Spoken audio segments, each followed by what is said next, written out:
Hello, my loves. Welcome to another episode of the Becoming You podcast. Today, I'm going to be sharing with you breakthroughs from breathwork. Now, you guys know I'm obsessed with breathwork. It is a huge component of the work that I do on myself and with my clients. And I thought, how fun would it be to listen to real life stories of breakthroughs that I've had, some clients of mine have had, because I always think hearing stories of how a spiritual practice or any habit, like the ripple effect of it. And I think that will then get our brains going and wondering, how can I apply this to my life and what kind of breakthroughs can I have? I'm a storyteller at heart. I love hearing good stories. So here we go on breakthroughs with breathwork. Okay. So a lot of these are my own personal examples of things that I have experienced as a result of multiple breathwork sessions where I've been working on one issue, or a single breathwork session where I've had a breakthrough. So the first story I want to share is something that this is my most recent breakthrough I've had. Is I was talking to my business coach, and I tend to have this pattern, this tendency of worrying how something is going to become a reality. And I'm sure a lot of you can relate to this because a lot of us just tend to worry about things. Um, and and as an overthinker, or as a previous overthinker, I was constantly computing in my brain of possibilities of how could this happen? How could this result that I'm working on? How could this goal that I'm working on potentially come about? So what would happen is I would set a realistic goal to protect myself from disappointment. Or if I set a goal that felt like a complete stretch and I couldn't imagine how it could possibly happen, so much of my energy would be focused on worrying and protecting myself and saying it's probably not going to happen, but I'm going to give it somewhat of a try, right? So before you've even begun, you have started to kind of pad your heart against heartbreak and grief and sadness that might come from not achieving the goal. So there's a lot of what shall I say? Well, energy being wasted from worrying. And I also over time come to realize that my default mode is worry, especially and in one particular area of my life, and that's my business. I don't tend to worry when it comes to my family, their health. But when it comes to money, when it comes to my business performance, the default mode is worry. I just worry, worry, worry all day long, noodle, noodle, noodle. And it brings me down. Like my mood is somewhat crabby. I feel down, and my family can pick up on it. My husband will often ask me, "What's wrong?" And I was talking to my business coach, and we've nailed it down to this pattern of worry. Why do you tend to worry so much? Like, what does it bring you? What is it helping you with, or what do you think it's helping you with?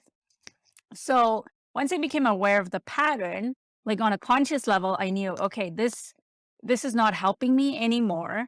I need to get some clarity on how to break through. Like, how do I change my neuro linguistic patterning, right? Like I begin to worry before I can even catch myself, and then I can't pull myself out of it. And then I judge myself, shame myself, and I hate myself for not being able to change. And I've often mentioned on this podcast that change has to happen on a body level, on a cellular level before a mind can catch up, right? My mentor always says it's a bottoms up approach. A lot of mindset approach is top down, where we think about it in our head and then we push it down to our bodies to then take action. And that is an uphill process. Like it's really, really, really hard to make change that way. It requires a lot of willpower. And there's only so much willpower that we have before we give up or we get frustrated. And through breath work, what my mentor teaches is a bottoms up approach where you make the change in your body, and then your mind takes command from your body, and then you take the action, and it becomes much, much easier. So to stop this default mode of worrying, I decided I'm going to take a bottoms up approach. So I went into a breathwork session and I set the intention to connect with my inner child, because I had a feeling that this was a pattern, a coping mechanism that I had from when I was young, but I didn't know why. I didn't know how or why and how to change it. So I set that intention to connect with my younger version of me, just to get answers, right? Just to get guidance from her, answers from her. Why do you do this? Like, how can we work together to change this pattern? So I start the breathwork session. I call in my inner child, and she showed me like my parents worrying, right? Like I already knew that going in. I was very conscious that my parents were warriors, not warriors, warriors. They are warriors too, but we're talking about them worrying right now. Um, and I could see them like huddled over in this breath work of the putting their heads together, just worrying about money, about family situations, family drama, how to pay the bills, etc., etc. And the younger version, the little version of me, like she was maybe like 5 or 6, decided that she wanted to be part of that circle that of them putting their heads together. So she went and sits there with them, wanting to be with them. And so what came through was worrying is a way for you to connect. Worrying equals connection for you. And I was mind blown. I was like, oh my gosh. The patterning when I was young was if I too worried with my parents, then it's a way for me to connect with them. Then it's a way for me to be on the same playing field as they are, right? Because my parents had a lot of real life like worries, right? Like about how to put food on the table, and that was a lot of concerns for them. And so and their way of coping with it was worrying. So the second thing that I realized, that worry was not only connection, it was a way of me focusing, right? Or it was a way for them to focus on solving a problem. So worry meant two things. It meant connection and it meant focus. If you weren't focusing on it, then you couldn't solve the thing that you were worried about. Okay. Now I teach a very different strategy on how to solve issues. We have to vibrate on the level of the solution. We act and believe as if the solution's already here. If so, then how would you act and think? And then the solution does arrive. But when I was young, the messaging and the belief that I absorbed was that when you worry, that means you're focused on what is the problem. And when you focus on the problem, then you can solve the problem. So that came through in my breath work so clearly. And I was like, oh, my default mode today is worrying because that makes me feel like I'm focused on solving this challenge or this problem that I have. And when I was younger, it was a way for me to connect with my parents, right? That is why it's so deeply ingrained in me. So then during the breath work, I then saw or took my inner child outside, and I said, this is not your problem. Like worrying doesn't actually solve it. The grown-ups have got this, right? Your job is to go out and play. And then I felt her shift from like, oh yeah, you're right. My job is to play. And there was this deep feeling and this deep knowing of everything is going to be okay. Like trust in life. Life is always working out. Even though your parents worried and they did have things to worry about, life always somehow took care of all of you, right? It never came to the worst case scenario, and life always showed up and kind of swooped in and saved whatever it was that it needed saving. And so you were always taken care of, like, remember that. So then the breath work kind of moved into the space of I trust, I trust, I trust, I trust. And I open myself up to life. Like, I don't need to worry. I can let go of that pattern. And since then, like, I honestly have been moving through the last couple of weeks feeling a lot less worried, like much less gripping around a problem, like really relaxing around the problem. And I've found myself to be a lot more trusting. So that was, story number one. So story number two was I was doing a breath work around abundance to just be able to receive more with ease, and going into this feeling of there's always more of what I want, right? That's what abundance is. There's an overflow. That's a feeling for me. When I talk about the feeling of abundance, that's what it feels like to me. There's a never ending supply of the thing that I want. I always trust there's more on its way. And it's this feeling of relief and relaxation and openness and receiving and just more, not in a greedy way, but in a like a safe knowing way. So I was doing the abundance breath work, and the feeling that I was calling in was really stepping into alignment, right? I talk a lot about alignment. What does that mean?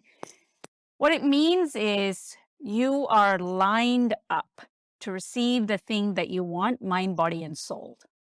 Soul, mind, body, and soul. You are deeply lined up. A lot of times we're not in alignment with mind, body, and soul. Our mind says it wants one thing, but then our body might be reluctant about the work that we're about to put in to receive it, or a subconscious.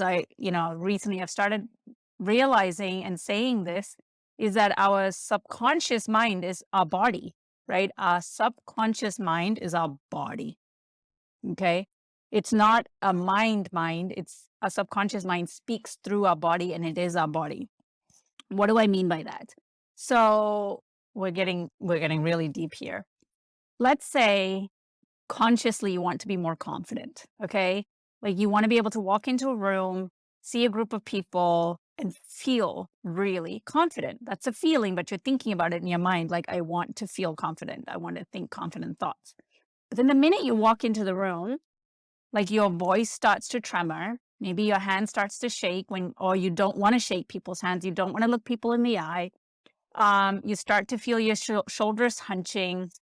Maybe like there's a pit in the bottom of your stomach, and all of these physiological reactions start to happen that you feel like you have zero control over, right? How many times has that happened to you?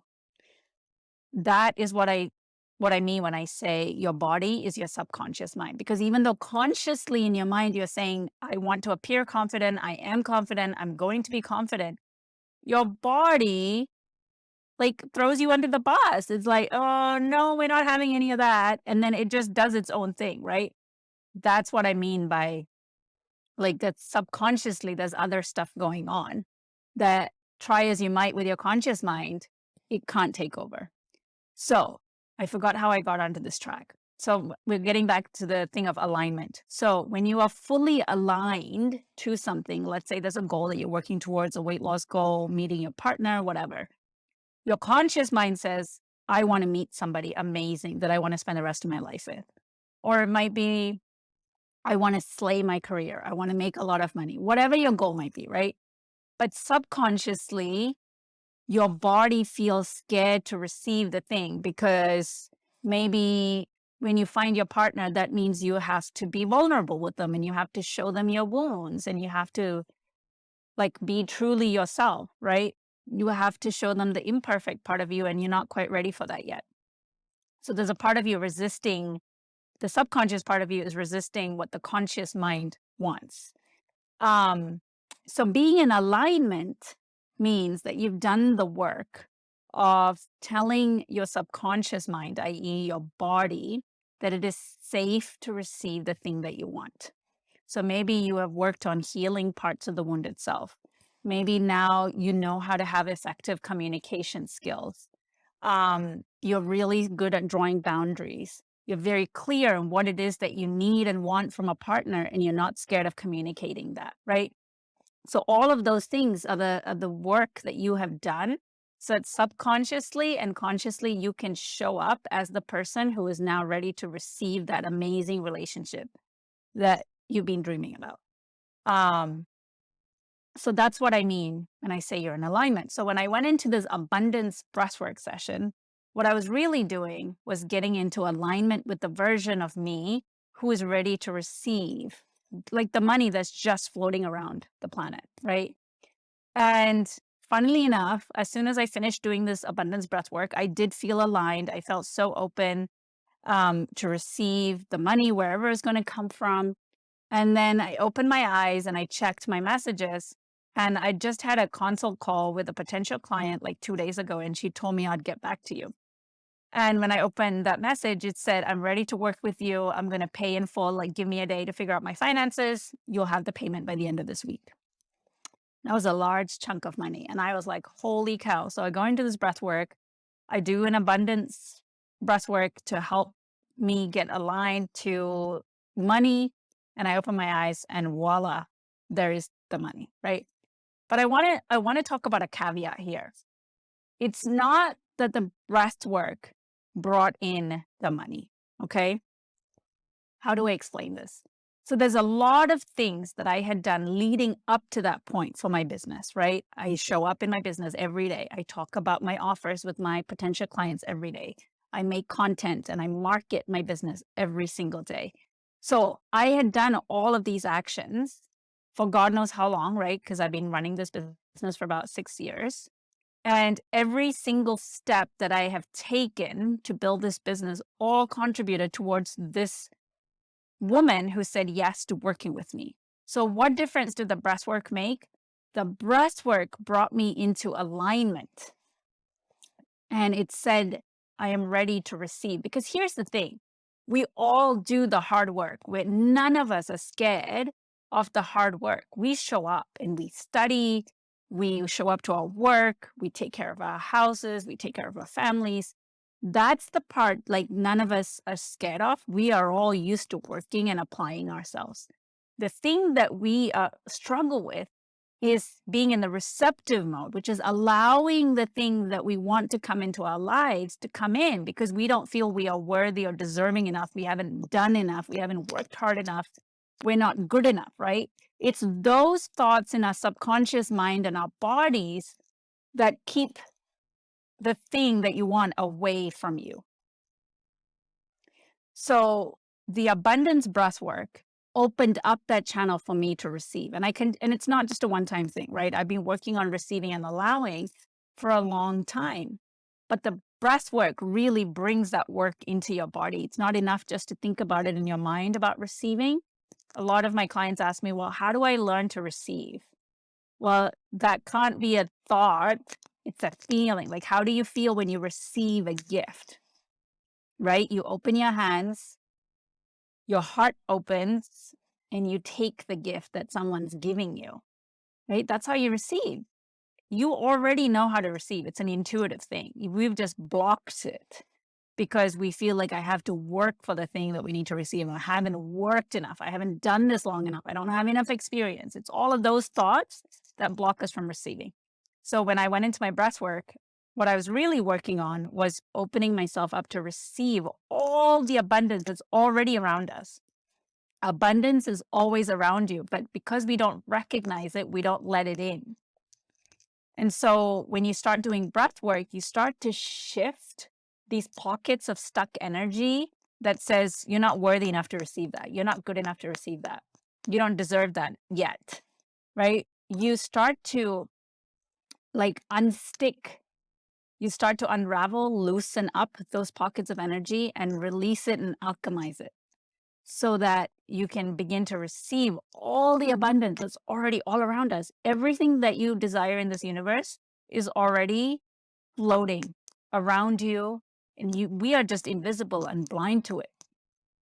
So doing the breath work starts to help you open up those channels, right? So just remember that single breath work session didn't allow me to get that client. I put in all the work, but that last door that needs to be opened is the door to receiving. I had built the staircase to get to the top and open the door, but I was not allowing that door to be open, and breath work was that last bit that helped me open the door. So it's a combination of working on your mind and your body and taking the action that we need to build that dream life. Okay. So story number 3. So I remember going through my facilitating course. Like I did a 6-month program learning how to become a breathwork facilitator. So as part of that program, we had to go for multiple breathwork sessions a week where a more experienced facilitator would lead us through our own personal breathwork, because the first 3 months of this program was focused on our own healing, learning how breathwork healed me so that then I can become a master facilitator to my clients. Because if you don't drink the medicine, like you shouldn't be prescribing the medicine, right? So for 3 months, we went to so many breathwork sessions, and it was incredible. So in one of the sessions, it was just like connecting. Was an open session that wasn't really a strong intention. It was more like I just want to connect and go deep within myself. And what happened was my younger child showed up, and the facilitator was telling us to emote, meaning like express the emotion that he or she is feeling, your inner child is feeling. And I was so surprised because there was so much rage and anger that came out of my younger self. And as a young child, I was so like well behaved. I never raised my voice. I never broke the rules. I was such like a good girl, as people would call me. And so I was really surprised that so much rage, like she was like screaming, "Ah!" Like if you can at the top of her lungs, right? Imagine being angry and multiplying that like 100 times. And that's how much anger and vitriol and rage came out. My present self was kind of like, whoa, what the heck was that? But I realized that there was so many unsaid, unspoken words, and she was constantly, maybe not directly told, but there was a lot of feeling of like, I'm not, my voice isn't needed or wanted here.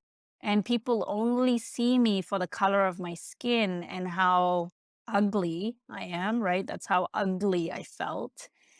And like, never really felt needed, wanted, valued, even by like my father, right? Like, my dad is a wonderful, wonderful father, but your parents can only do what they were embodied, right? Like how their parents treated them. They can probably do a little bit more, but they can't do a whole lot more. So my father was somebody who was very focused on his work. And just like any South Asian dad, right? He wasn't super present. We weren't super connected, but he was always there. He was around. And that's just what we grew up with. Um, but now as a grown-up adult processing all of this, I realized that she felt really unloved by my father because my father just wasn't present and didn't know how to express his love. He was never like hurtful or unkind or abusive, none, like he never raised his voice. He was always very loving and sweet whenever we did interact. But I never felt like I was the center of his world, right?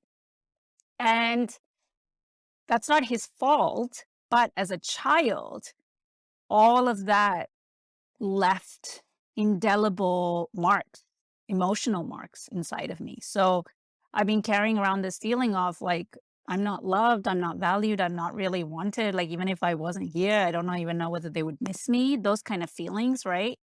And you do feel like a sense of betrayal. What I mean by that is I feel bad saying these things about my parents because they were wonderful, wonderful parents. So I felt all this rage and anger just streaming through my limbs, my fingers, and I released so much. It sounds crazy to like be talking about the story because you're like, nothing really terrible happened to you. So your dad wasn't like the kind of man who showed love excessively or was able to talk about his feelings or connect deeply with you. But that's just what all typical Indian fathers do, right? Yes, again, that that's on a conscious mind level. That's on a logical, rational level. Yes, we all know that it's totally okay. You had an amazing father. Like, what are you complaining about? But on a subconscious level, what the child in me absorbed, the younger version, where we are forming our framework for how the world works and how life works, that part of me said, you're not worthy enough or you're not special enough for you to warrant your father's undivided attention. Like, he doesn't value you enough. Like, did he have those thoughts? Absolutely not. Did I have those thoughts on some level as a child? Absolutely yes. Is my dad to blame for this? Absolutely not. But do I need to take responsibility for my healing so that those kind of beliefs and frameworks no longer hold me back in my life? Yes.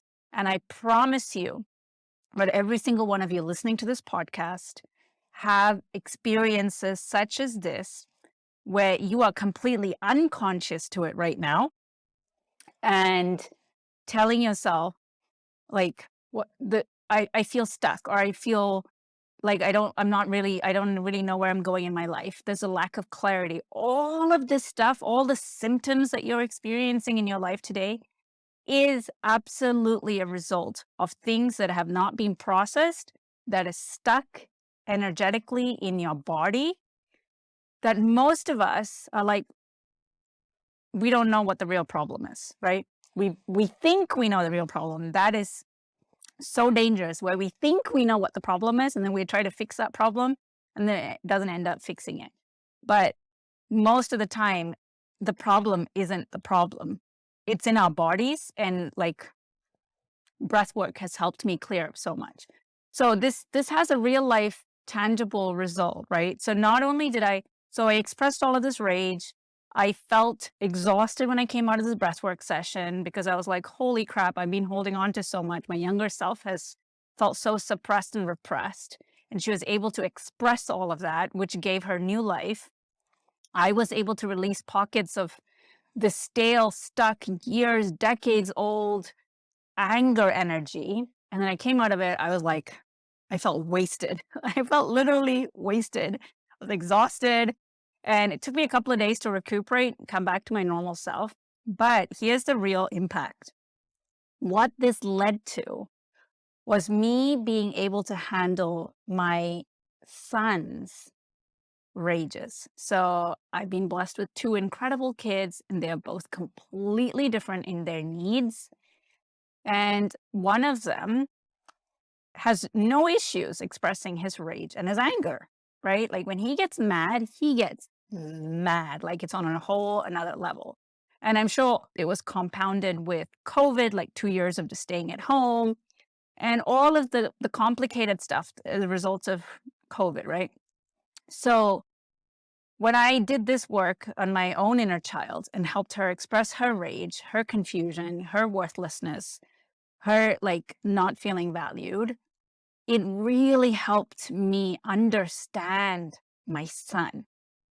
Not in the fact of like, why is he acting this way, but understanding as in giving him space to completely express himself, even though it made me really uncomfortable and it was very inconvenient for all of us. And sometimes I even felt scared. I also had the energy and the space and the understanding to allow him to express himself fully that way, right? I had compassion, I had empathy, and I was able to hold him, not physically hold him, but allow him to be fully himself without um, suppressing him. In the past, I would have returned his um, rage and anger with my own rage and anger. Like, how dare you behave like that, right? Because the child in me had not expressed herself in that way. So, because I was suppressing and I was invisible to what my younger self felt, which was she was feeling rage and anger, but she didn't feel safe. It was enough to express that. Whenever my son expressed rage and anger, it would spark outrage in me. So there were these two of us just conflict like with each other and fighting with each other. But once I did this breathwork session, I found that I had so much space, time, energy, and allowed him to not feel worthless because he was having these reactions, right? Often what happens is when our child has what we call out of proportion reactions and feelings and emotions that are just too intense for us to handle, inevitably, accidentally, unintentionally, we make them feel shame, right? You be quiet, go to your room, don't talk to me like that. Who do you think you are? Shut up. We say all of these things that then we feel horrible about. But in that moment, fracture or rupture occurs within us and within our child. And then the child is now left feeling like, I'm not allowed to express myself. When I'm being truly myself, you're telling me I'm not good enough and I'm not worth being around you. I get sent, I get isolated, I get shamed. I'm a bad person, right? That's what our children feel when we shame them for their intense feelings. The issue is not their intense feelings. It's we don't feel safe to handle their emotions. And there's a part of us that does judge them for having those kind of emotions because at some point we were judged or we were not allowed to express our own emotions. So these are trigger points for us, right? And we always project onto others what we don't want to explore within ourselves. So it was like a breakthrough in terms of how I was able to handle my son. I had so much understanding and empathy that I had never had for his like emotional episodes, right? And so it's brought us a lot closer. And now we're in a much, much, much better place. His rage has actually softened a lot more. The episodes don't last as long. He's able to snap out of them much faster. And as a result, we are a lot closer and a lot more connected. And I'm the person that he feels safe now when he's going through something, and his apologies are a lot more heartfelt and a lot quicker turnaround times, and our communication is more open and more effective, and it's just overall it's made our entire family more balanced, all because I chose to do the work and I led my family through it. They all take my lead now, especially when it comes to how to handle emotions. And I stopped looking for permission from other people, right? Like I said, this has to change within me. I wasn't even thinking long term when I started doing this work on me. I had no idea how this was going to impact my family. I wasn't even thinking that far ahead. All I needed was to help me fix my inner world. Not fix, that's the wrong word. All I needed was to help me handle my inner world and change the landscape of it. And as a result, now I realize on hindsight, holy cow, that was really powerful, the decision I made, because now I get to lead my family with confidence through this journey that none of us are ever equipped for, right? We figure it out as we go. And I'm just glad that I had the like intuitive insight to choose myself to do the work on me first. It becomes so much easier to lead our families through it when we do the work on ourselves. All right, the next story is moving through anxiety and discomfort. So this was a very recent one. I had a client show up recently. Actually, she was a friend and she'd been meaning to try out breath work. And then finally she called yesterday and she was like, I just have this feeling on the pit of my stomach that I just cannot seem to shake. Can you please help me with breath work? So we talked a little bit at the beginning of the session, and this was her first ever breathwork session. And I was so honored that she chose me, she trusted me to lead her through it. And at the end of it, what came up was, so she is a business owner herself, and she's like just reaching new levels in her business in terms of what she's charging, the amount of money she's making, the type of client she's taking on. This month is the most money she's ever made in her business, and it's feeling easier and easier than ever. And the invoices she's creating are big amounts, right? And so she realized through the breathwork session that the anxiety was caused by all her life. For her to reach her next level, she's always had to ask permission. She used to be in sports, right?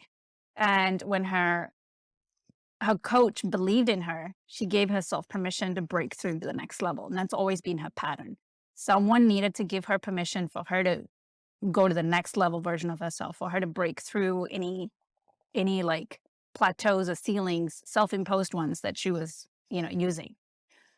But now in her business, there's no boss. There's no one outside of herself to give her the permission or the validation she's seeking. And that's what the clarity came through in her breathwork session. Like, I didn't say any of this. She was not aware of any of this.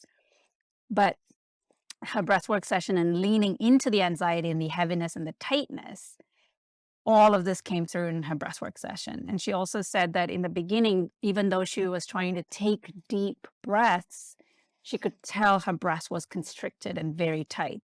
And towards the end of the session, she was feeling so many incredible physical sensations in her body, and she was able to transmute that heavy energy that she felt into like light, tingly energy.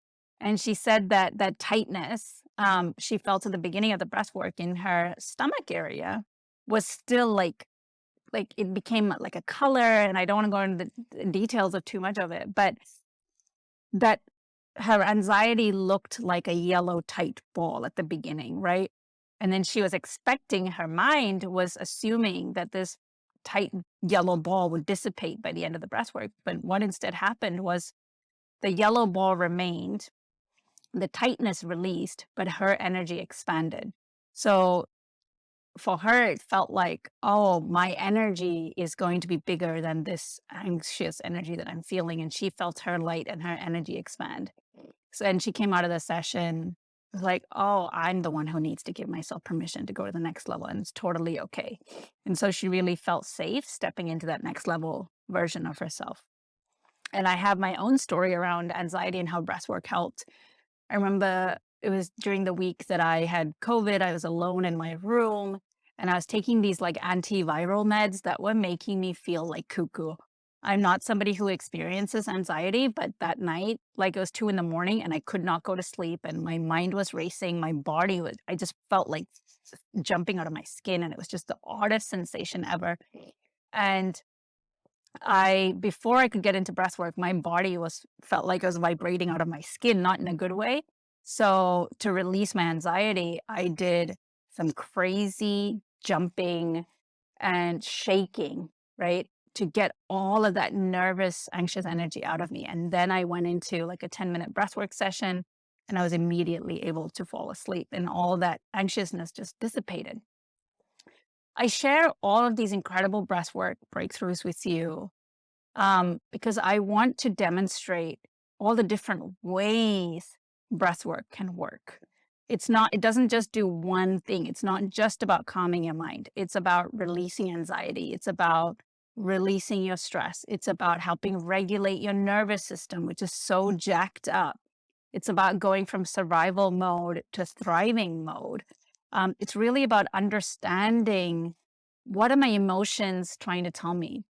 What is this tightness in my body? What is it communicating? Our bodies store so much information about our life.